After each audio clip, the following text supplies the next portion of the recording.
Hello everyone, welcome to biology class. In this class we are going to see 12th standard botany chapter 2 classical genetics. In this part of video we are going to discuss about intergenic gene interactions and about polygenic inheritance and also about extra chromosomal inheritance. First, let's see what is intergenic gene interaction. So the interlocus interaction, otherwise intergenic gene interaction, it takes place between the alleles at different loci, that is between the alleles of different genes. So already we have seen about intragenic gene interaction. So intragenic gene interaction takes place between alleles of same gene, but here intergenic gene interaction takes place between alleles of different genes. And there are many different kinds of intergenic gene interaction, out of which we are going to see about dominant epistasis. So what is dominant epistasis? So it is a kind of gene interaction in which two alleles of a gene at one locus, it is going to interfere and suppress or mask the phenotypic expression of a different pair of allele at another locus. Okay, so that is alleles of one gene is going to suppress the alleles of another gene at different locus. So this is referred to as dominant epistasis. So one is going to mask or suppress the effect of other. So which is going to mask is going to be the dominant. The gene that suppresses or masks the phenotypic expression of gene at another locus is known as epistatic. So the gene which is going to suppress or mask is called epistasis, and the gene which is going to get masked or suppressed from exhibiting its character is referred to as hypostatic. When both the genes are present together, the phenotype is determined by the epistatic gene. So that is, if both the genes, both the epistatic and hypostatic gene are present together, which of the phenotypic character will be expressed? The phenotypic character of the epistatic gene will be expressed and not the hypostatic gene. So this dominant epistasis is studied in the summer squash plant, in that the fruit color locus has a dominant allele W. So this dominant allele W is for white color fruit. And if the recessive form of the allele small w is found, it is meant for colored fruit. So if capital W is found, the fruit color will be white, and small w will lead to the presence of a colored fruit. And the capital W allele is dominant, that masks the expression of any color. So that is, if the capital W is found, the fruit color will be white only. So no other color fruit can be formed. And in another locus, the hypostatic allele G is there for yellow fruit. So if G is there, it will be yellow color. That is, G in the absence of capital W will lead to yellow color. And the recessive form of the G, that is small g, if it is found, it will lead to the green color fruit. So in the first locus, the white is dominant to color, whereas the second locus, yellow, is dominant to the green. So you have to remember, capital W is found, the fruit will be white in color. In the absence of capital W, that is in the absence of this epistatic gene, this hypostatic gene G will be expressing its yellow color. And in the absence of both W and G, the recessive form of the allele small g will lead to the appearance of the green color fruit. Let's see the cross now. So the parental generation, they are crossing the white fruit with the genotype capital W, small g. This is the parental type white fruit. They are crossing this white fruit with the yellow fruit, small w, capital G. So what happens? Let's see. So the gamete of this white fruit is capital WG, and the gamete of the yellow fruit is small wg. And in the F1 generation, they are getting the white fruit with the genotype capital W, small w, capital G, small g. And when the F1 generation that is a heterozygous plant, they are crossed, it gives rise to F2 generation with the phenotypic ratio of 12:3:1. That is 12 white fruit, 3 yellow fruit and 1 green fruit. So since the capital W is epistatic to the alleles of capital G and small g, the white which is dominant masks the effect of yellow or green. That is, if capital W, the epistatic gene is found, the hypostatic gene cannot be expressing its own color. So the fruit color will be only white. And in case if the homozygous recessive, that is absence of capital W, small w is found only, it leads to the presence of the colored fruit. So in this, out of 16 progenies, you can find only 4 having small w only, giving rise to colored fruit. So out of 16, 4 is only colored fruits. And double recessive, that is small w, small g. When all the recessive forms are found only, it can give rise to the green fruit. That is, only 1 out of the 16 is going to be green fruit. So the plants having only G in its genotype will give the yellow fruit. Okay. So that is, you can see the capital G, if it is found, it can give rise to the yellow fruit. In the absence of capital W, capital G is found, it can lead to the presence of the yellow fruit. So that is, out of 16, 3 yellow fruit is obtained.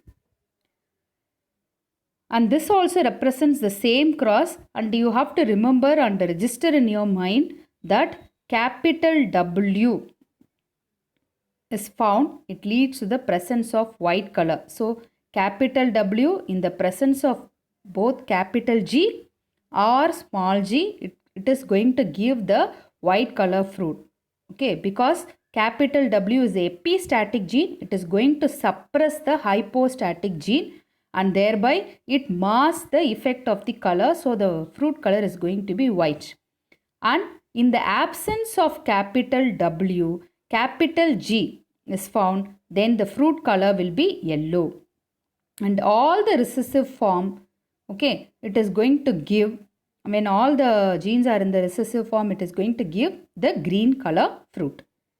So the dominant epistasis ratio is 12:3:1. That is 12 white fruit, 3 yellow fruit and 1 green fruit. So you can see here, out of 16, 12 is white, 3 is yellow and only 1 is green. So this is dominant epistasis. So it is a kind of intergenic gene interaction. So which is nothing but the interaction is going to take place between the alleles of different genes. Inter meaning different. So it is going to take place between the alleles of different genes. So the other different kinds of intergenic or otherwise known as non-allelic interaction. So we have seen the dominant epistasis and example summer squash, and what is the ratio? 12:3:1. These are the other different kinds of intergenic gene interaction. We are not going to study it in detail. Only we are going to learn in detail about dominant epistasis, which we have already learnt.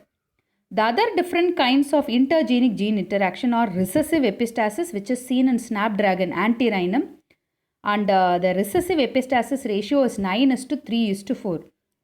And duplicate genes with cumulative effect is studied in summer squash, and the F2 ratio is 9:6:1.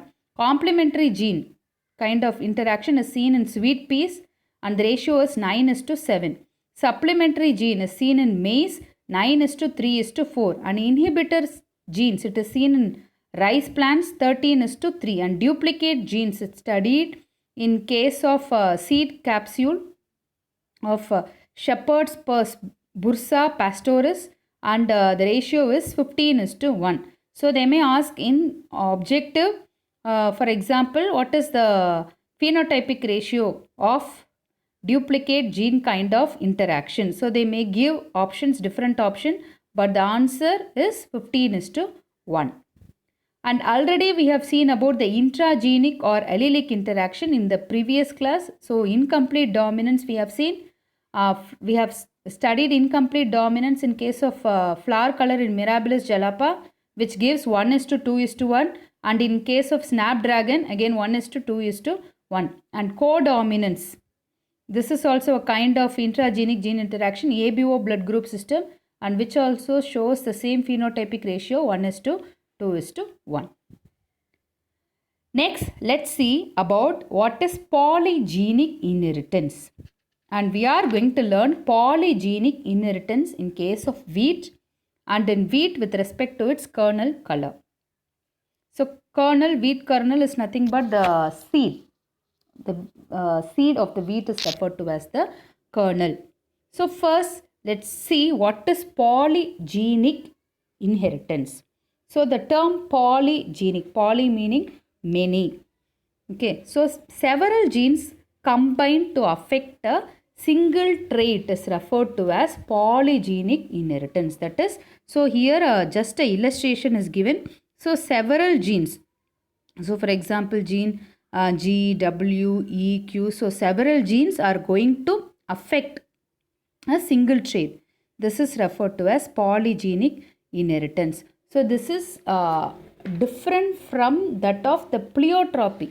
So how it is different from that of pleiotropy? There, a single gene is going to affect the multiple traits. This is vice versa. So many different kinds of genes are going to combine to affect a single trait. That is referred to as polygenic inheritance. A group of genes that together determine a characteristic of an organism. So it is referred to as polygenic inheritance. And this also obeys or it is compatible with the Mendel's law. It is going to obey the Mendel's law. The first experiment on polygenic inheritance was demonstrated by a Swedish genetist, Nilsson L. in wheat kernels. So he is the person. So Nilsson L. So he is a genetist. He only have studied about the polygenic inheritance in case of wheat kernel. The kernel color is controlled by the genes, each with 2 alleles. So what are the two genes? R1 and R2. R1 has 2 alleles. That R1 gene has 2 alleles. So R1 dominant form red and small r1 recessive form white. Similarly, R2 gene also has 2 alleles. R2 is dominant form red and small r2 is the recessive form white. So the dominant form of the gene R1, R2 gives the red color and the recessive form of the gene small r1, small r2 gives white color. So let's see the cross in detail. So Nilsson L crossed 2 pure breeding wheat varieties. So what are the 2 pure breeding wheat varieties he crossed? One is dark red variety is crossed with the white variety. So this is the genotype of the dark red variety and this is the genotype of the white variety. So when he crossed in the F1 generation, what he obtained was a medium red was obtained in the F1 generation. And when F1 plants are selfed, that is F1 generation plant is selfed, he got the F2 generation plants. It produces 4 types of gametes. Okay, so in case of when you look at the gametes, you can see 4 different kinds of gametes. That is R1, R2, R1, small r2, small r1, capital R2 and small r1, small r2. This is the 4 different kinds of gametes. And you can see the intensity of the red color is determined the number of the capital R. So there will be different shades of red. So the intensity of that red color will be determined the number of R genes. That is, more the number of R genes, the more it will be a red color. And the phenotypic ratio that was obtained was 1:4:6:4:1. This is the phenotypic ratio which is obtained. So now let's see what happens, how this kind of quantitative inheritance is seen. That is, if 4 R genes, number of R genes is 4, capital R is found, then the color of the kernel will be dark red. When 3 R genes are found, the color of the kernel will be medium red. And when 2 R genes are found, the color of the kernel will be medium red. And 1 R gene is found, the color of the kernel will be light red. And the absence of R gene, so it will lead to the presence of white color kernel. So the R gene in an additive manner, that is 1 light red, 2 medium red, 3 medium dark red, 4 dark red, that is the R gene in additive manner produces the red color. And the number of each phenotype is plotted against the intensity of the red color kernel, and when it is plotted, we will get a bell-shaped curve, and this represents the distribution of phenotype. I'll show you the bell-shaped curve in the next slide. And the other example for this kind of polygenic inheritance is height and skin color in human, which are controlled by 3 pairs of genes. This is also an example for this polygenic inheritance, height and skin color in case of humans. So I told you we'll see about the bell-shaped curve. So the same cross, again it is written here, dark red is crossed with the white red. In the F1, medium red is obtained, and the phenotypic ratio 1:4:6:4:1, that is 1 dark red and 4 medium dark red, 6 medium red, 4 light red and 1 white. So out of this you can consolidate it as 15 red. So the shades of red are different, but on the whole we are getting 15 red is to 1 white. Okay, so 15 red to 1 white. So I'll tell you about what is that bell-shaped curve. So how they are considering this bell-shaped curve. So the number of each phenotype is plotted against the intensity of red color. So when the phenotype is plotted against the intensity of red color, we can find the bell-shaped curve, that is 1 dark red. Okay, then 4 it is medium dark red, 6 it is medium red, and 4 it is light red and 1 white. So when it is plotted, you can see this is a kind of a bell-shaped curve. Okay, then conclusion. So finally, the loci that was studied by Nielsen L were not linked and the genes assorted independently.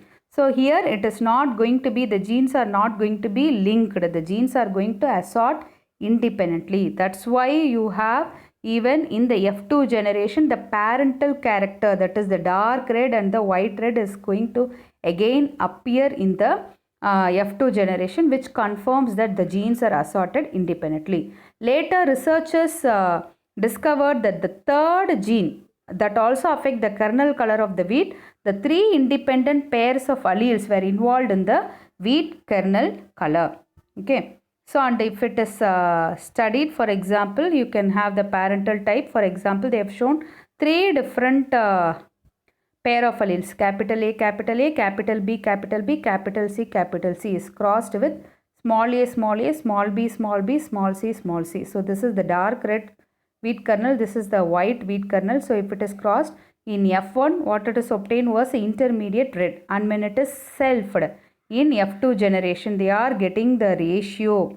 Okay, the ratio is 1:6:15:20:15:6:1 in F2 generation. So, here the F2 generation is hidden, so it is nothing but F2 generation. So, 1 dark red, 6 moderate red, 15 red, 20 intermediate red and 15 light red and 6 very light red and 1 white. So when you see the red shade, how many red is there? 63 red is to 1 white. So total 64 offsprings, because we are studying about 3 different independent pairs of alleles. So the offsprings will be 64. When it is studied 2, it will be 16. As we have seen in the wheat kernel, so there will be 16 offspring. And here after they are finding out 3 different independent pair of allele were involved, So this is the cross.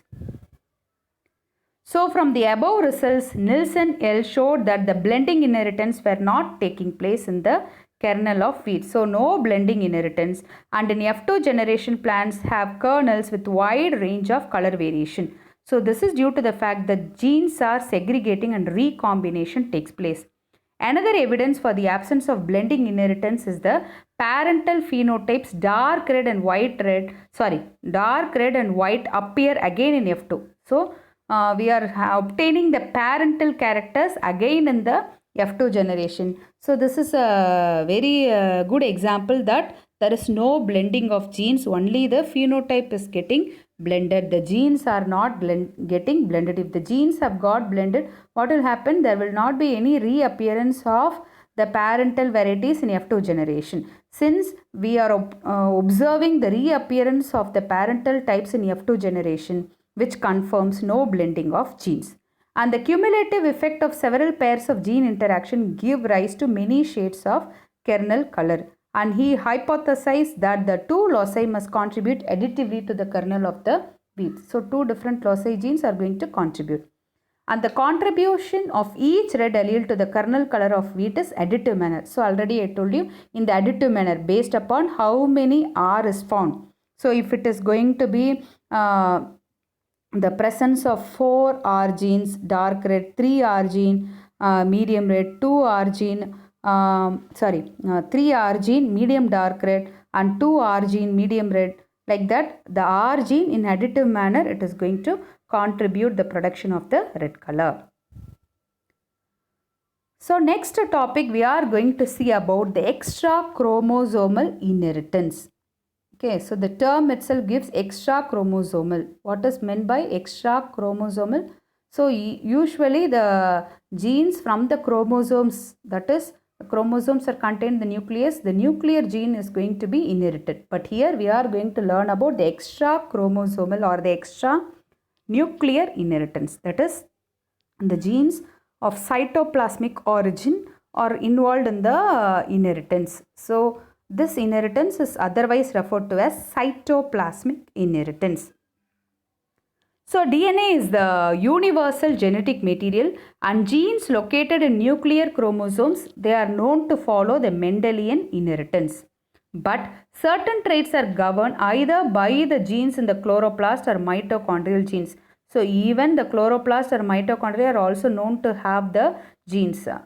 Okay, and this phenomenon is known as extra nuclear inheritance. That is, apart from the nuclear inheritance, the chloroplast or mitochondrial genes are involved in this expression. So it is referred to as extra nuclear inheritance. And it is a kind of non-Mendelian inheritance. So it is not going to follow the Mendelian pattern of inheritance. So it is non-Mendelian inheritance. And then since it involves cytoplasmic organelles such as chloroplast and mitochondria, it acts as inheritance vector. So it is otherwise referred to as cytoplasmic inheritance.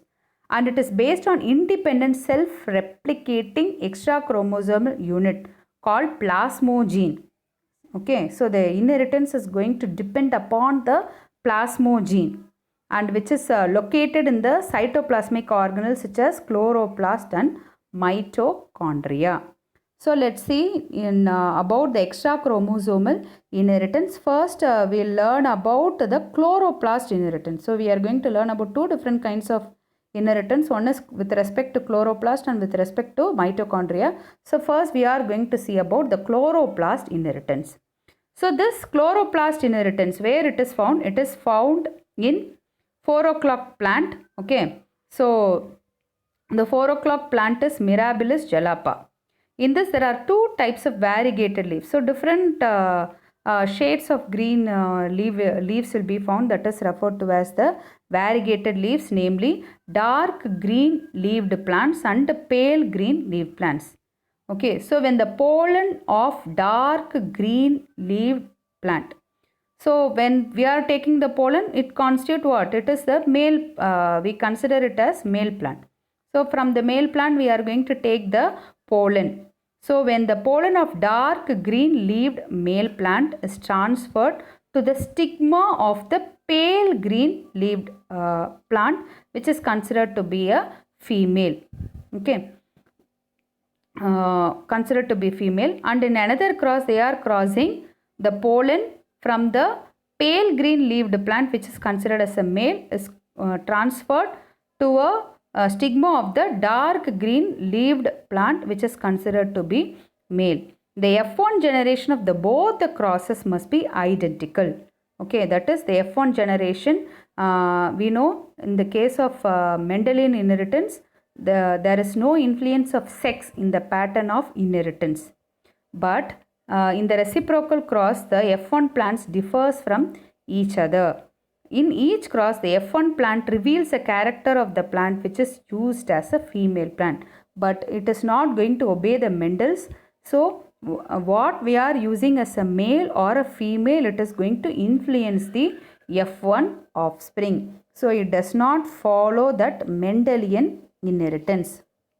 So, the inheritance is confirmed that it is not through the nuclear gene. So, the inheritance is not through the nuclear gene, but the inheritance is due to which gene? Chloroplast gene. So, here the line is not clear. So, again I repeat the line, the inheritance is not through the nuclear gene. So, the inheritance is not because of the nuclear gene. The inheritance have taken place due to the chloroplast gene only, and this chloroplast gene is found in the ovum of the female plant, and which contributes the cytoplasm during fertilization, since the male gamete contribute only the nucleus but not the cytoplasm. You all know that during the fusion of the gametes, the entire egg will be involved in the process of fertilization.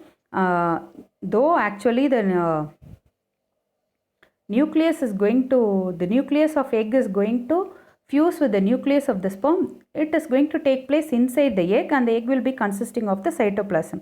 And the male gamete, it is going to contribute only to the nucleus and not the cytoplasm. So, this chloroplast inheritance is due to the gene that is found in the ovum of the female plant, which confirms that the nuclear gene is not responsible for the inheritance, whereas the cytoplasmic gene is responsible for the inheritance.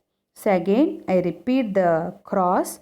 So when you cross a dark green leaved plant male is crossed with the pale green leaved plant female, in the F1 what is obtained is pale green leaved plant, whereas when the pale green leaved plant male is crossed with the dark green leaved plant female, in F1 dark green leaved plant is produced.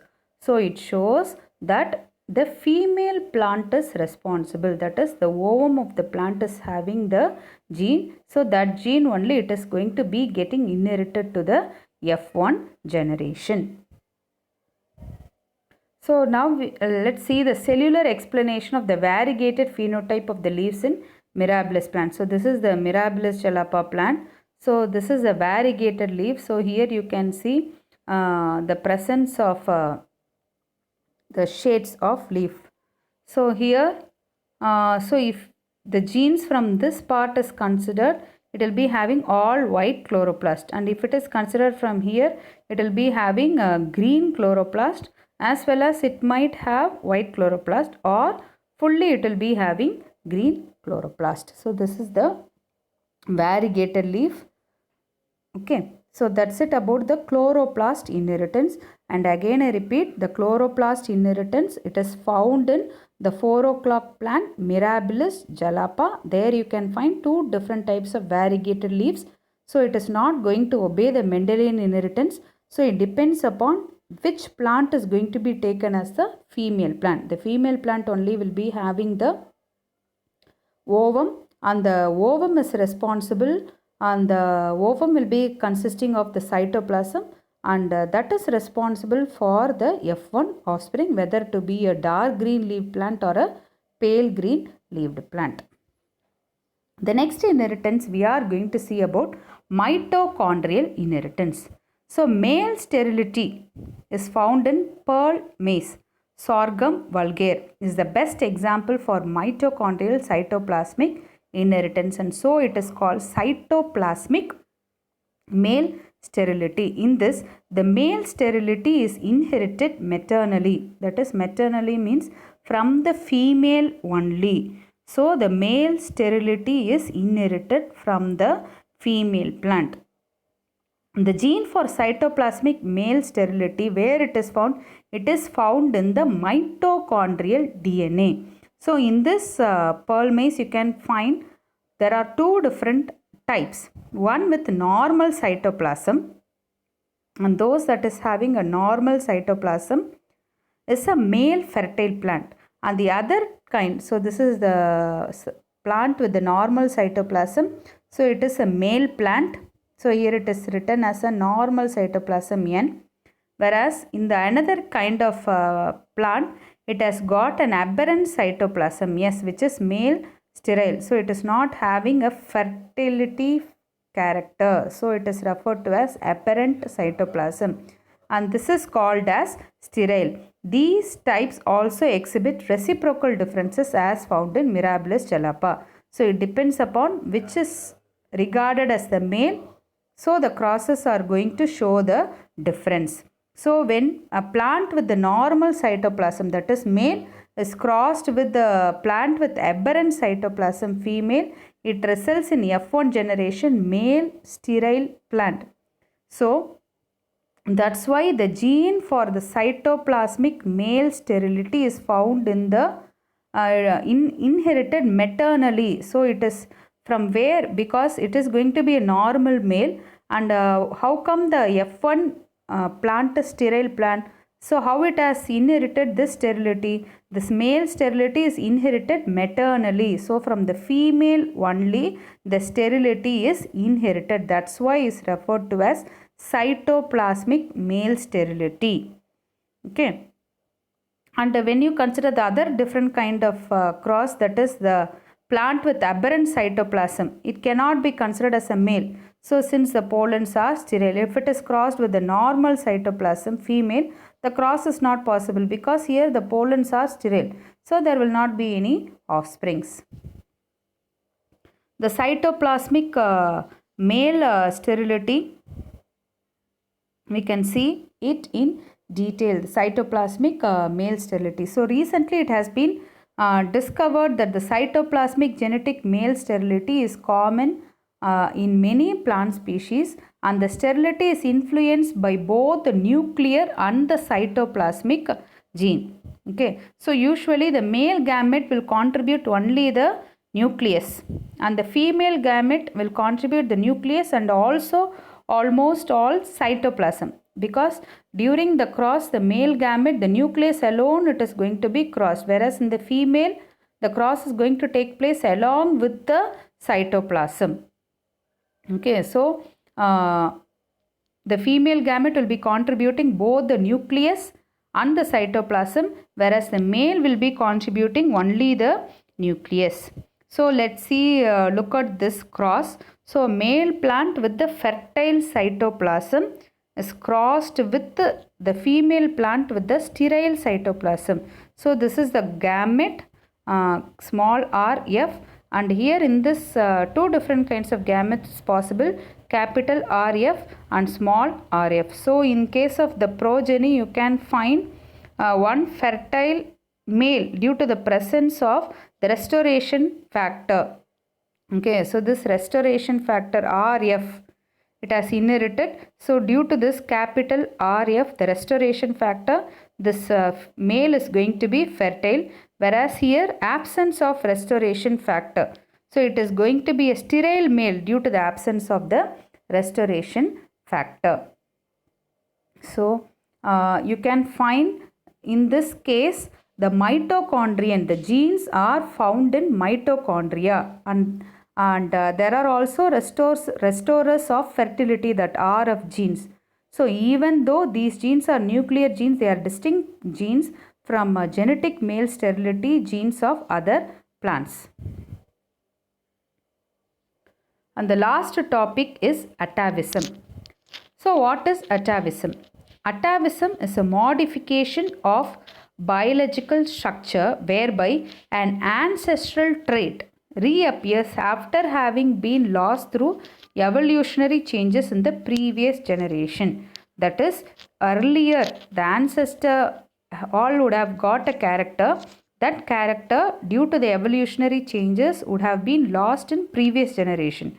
That lost character, suddenly it is going to reappear in the upcoming generation or in the current generation. That behavior is referred to as atavism. So again, let's see the definition. Modification of a biological structure whereby an ancestral trait, it reappears after having been lost through evolutionary changes in the previous generation. Evolutionary traits that have disappeared phenotypically do not necessarily disappear from the organism DNA. That is, the trait have disappeared. Phenotypically, we have not seen that trait in the several generation, but it need not necessarily have been disappeared from the organism's DNA. So the gene sequence often remains, but it is inactive. Such an unused gene may remain in the genome for many generations, and as long as the gene remains intact, a fault in the genetic control suppressing the gene can lead to the reappearance of that character again. So even you would have seen in that film ஏழாம் அறிவு. Okay, so in that film you would have seen that the gene from the Bodhidharma have been remaining in hidden. Okay, and once again it can be due to that stimulus, it can be again brought back. So likewise only this is atavism. So again the character can be reappearing because the character, phenotypically only the character has not been expressed for many generations, but in the DNA level the character, it remains, but it is in inactive manner, but once again it can reappear. And example here for atavism, they have given re-emergence of sexual reproduction in the flowering plant Hieracium pilosella is the best example for atavism in plants. So re-emergence of sexual reproduction. So once for all, it has for many generation it has lost the sexual reproduction. Once again the sexual reproduction character have emerged, and this is a kind of atavism. So with this we are coming to the end of chapter 2, classical genetics. So in this chapter, in the beginning we saw about, in the previous classes and all, we have seen about the introduction of Mendel and Mendel's experiments, laws of Mendel, monohybrid cross, dihybrid cross and all. We have seen about Mendel back cross, test cross, and many molecular explanations.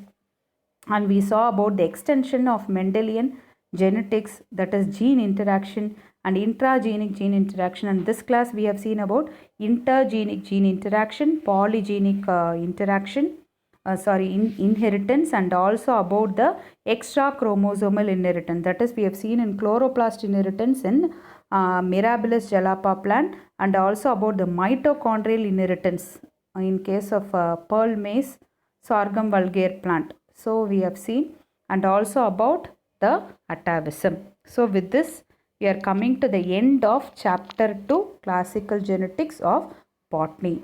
Thank you. Meet you in the next video.